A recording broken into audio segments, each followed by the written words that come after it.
Salutations, friends! 'Tis I, said Stevie, and today we're taking a closer look at this bad mamma jamma right here. This is the ProTech TR5 spring-assisted pocket knife. This was provided to me by Blade Ops. I am a part of their affiliate program. Basically, I choose knives off of their website. They send them to me to take a closer look at. I let you guys know my thoughts. If I like them or not, I'm going to let you know. And there will always be a link in the description, my affiliate link, that if you use and you purchase the knife or anything using that affiliate link, I get a little taste of the action. And then I send them back. These are not for me to keep. But that being said, let's get into it. It comes in your standard ProTech box with the felt case. Good. Always, ProTech always has a nice package there. Going over the specs, you are looking at a stone-washed S35 VN drop point style blade with a nice flat grind. You see the ProTech made in USA on the show side there. I believe that's a T8 pivot. It also has the button to unlock the knife. This is the black aluminum scales on here. Pretty standard ProTech aluminum scales, very similar to my Malibu and my Mordax. Nice back spacer there with a lanyard hole. Pocket clip is not reversible. However, this does come in a left-handed variant. And the pocket clip, I think ProTech does a really good job on their pocket clips. You can see that it's recessed into the aluminum with flush-fitting scales, completely deep carry, and ProTech's pocket clips are good to go. I like them so much that I order ProTech's clips for some other knives. Their two-hole pattern fits a bunch of different knives, and these are good to go. They're steel, they're not titanium or anything, but I think they are very functional pocket clip. A couple of T8 body screws, and then the backside of the pivot. This does have a thumb stud on there that I suppose could be reversible, but I don't think you'd want to. And again, this is I believe it's Matt Lurch spring assist design. I think he's the one that's doing their spring assist, has done their spring assist design. So this is based on the TR5 Auto, which I believe is a very similar knife. Just the main difference being that this is spring assisted, not an auto. So that button there, it doesn't make it fire. You actually have to use your thumb, use this thumb stud to deploy. And that's why I don't think you'd want to reverse this. I think maybe you could do a reverse flick on it, but it's pretty tough to. This isn't going to go off in your pocket. You got to really give that some effort. And I will say that the thumb stud is a little rough. I've had this close to 2 weeks now using it, and it will wear on your thumb after a while. I guess if you're wearing a glove, that's not going to be too big of a deal, but it does kick really, really hard. And then you do have to push the button to close the knife. It's locked unless you depress that button. You can do it one-handed. You get a lot of resistance right there, right at the very end, until you give it enough pressure to get.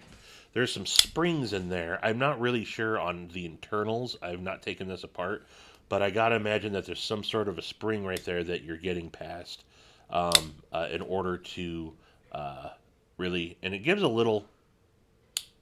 Let's see if I can get it to make that noise. There it is. Gives a nice little tink there. But yeah. Ergos are good. This has no jimping on the spine, but it's got some nice jimping, scalloping on the spine of the handle, and then on the back spacer there. Oh, I should also point out that the back spacer, this is hardened steel back spacer, does double as a glass breaker. They put finger grooves in the handle, and I'm not normally a fan of that because it kind of makes you put your fingers where they want you to put them. That being said, for my hand, it absolutely works. And the choil is very usable. You can ride up into that choil, and there's no hot spots on this for me at all. I do get a full 4. I don't know if I mentioned the blade length. It's a 3.25-inch blade length, overall of 6.25. So like a 4.3-ish handle. Anything that's at least 4 on the handle length is always good to go for me with my double XL size hands. But this knife is not small by any means, but it's not very big either. I have all my knives put away today, so I don't have anything to give you guys a comparison. But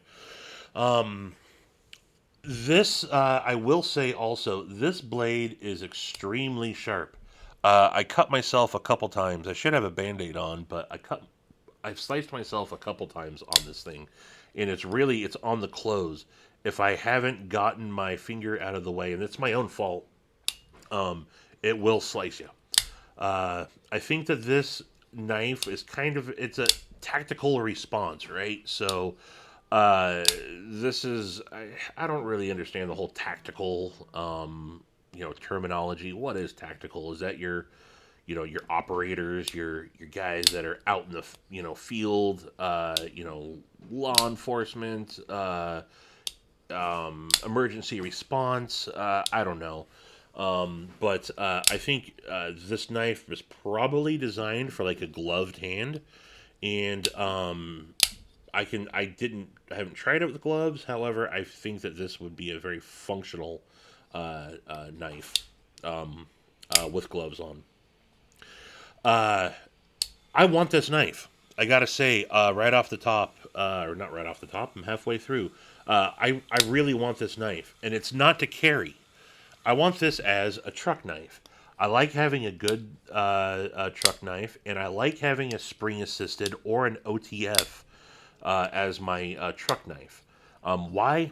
I don't know. In my opinion, I can deploy just about anything one handed, but there's something about a spring assisted or OTF that I just like having in the center console of my truck to have. Sure, I'm going to have a knife on me, but just knowing that I have that knife available in my center console at all times. Right now, I carry my Kershaw Dividend spring assisted in there, and I also carry my Axial Gear Shift OTF. So, again, I think I want this knife, but before I decide on getting the spring assist, I think I want to try out the auto. I don't know if the auto is something I would rather have. I think the auto is illegal for me to carry in Washington. I don't know my own state's knife laws as well as I should, but I do think that technically an auto is illegal. I don't really care about that. I'm not a knucklehead. I'm going to carry what I want. But yeah, before I decide to pull the trigger on this, which I'm 99.9% sure this is what I would want, I might give the auto a go first. So these go for on this is an MSRP price, so it's pretty much the same price across all websites on Blade Ops. These are going for $260. I think that the auto, which isn't available on Blade Ops right now, I think the auto is about $20 cheaper, but I don't see it in stock very many places, so I don't know what that's about. But this is not a cheap knife by any means. It's a little more than I'd like to spend for a knife like this. However, you're not really getting this from anyone else, as far as I'm concerned. Made in the United States. I know that Boker's got some good autos. The Kalashnikov was my truck knife for a long time. That's a great auto as well. But I kind of like I like the ProTech a little bit more. So definitely on the spendy side. And maybe this isn't even legal in your states, but I definitely would like to get one of these. Um, the only downside I could see to having one of these, and I don't know if it's writing on washers or whatnot, is this does seem like it would be a pain in the ass to take apart. I'd like to take this apart. Obviously, I don't because this is not my knife to keep. But if I had to do any repairs on it or anything, I think that this might not be the easiest knife to take apart. And then there is a little bit of blade play, not much. I think that's probably just by design. No, just a slight up and down, and just a little slight side to side, but that doesn't affect the centering at all. So I don't know what that's all about. I don't know if that's, again, I haven't put any tools on this whatsoever, so I don't know if you could tighten this up or not. But um, yeah. So I guess the downside being to me the price, and then the disassembly on this. Other than that, I really like this knife, and I have a feeling if I can't find, if I'm going to talk to Blade Ops, if they happen to have an auto, I don't care what color. I'd like to try the auto to see if that's something that I like better than the spring assist. If I don't, then I would absolutely pick this up. And again, dedicated truck knife. Maybe I'd carry this from time to time, but I think that this is more of a knife that I just want to have as a backup. And again, I like the idea. I don't think I really ever need the glass breaker, but I like knowing that I think I have a dedicated glass breaker in my truck in case I were to need it. But I like knowing that the knife would also have a glass breaker on it if I needed to, you know, break glass. But yeah, I dig ProTech. The only ProTechs that I own, like I said, are the Malibu and the Mordax. I don't think I need to drag those out to just show them off, but um, I've never had a bad experience with ProTech. I don't know anyone. I haven't heard of any bad bad customer service. I've heard that the folks are all pretty nice over there. They were cool at Blade Show when I stopped by there. I definitely want to get the new Mordax in MagnaCut. Mordax is one of my favorite knives, Ferrum Forge design. I got nothing but positive interactions with ProTech personally.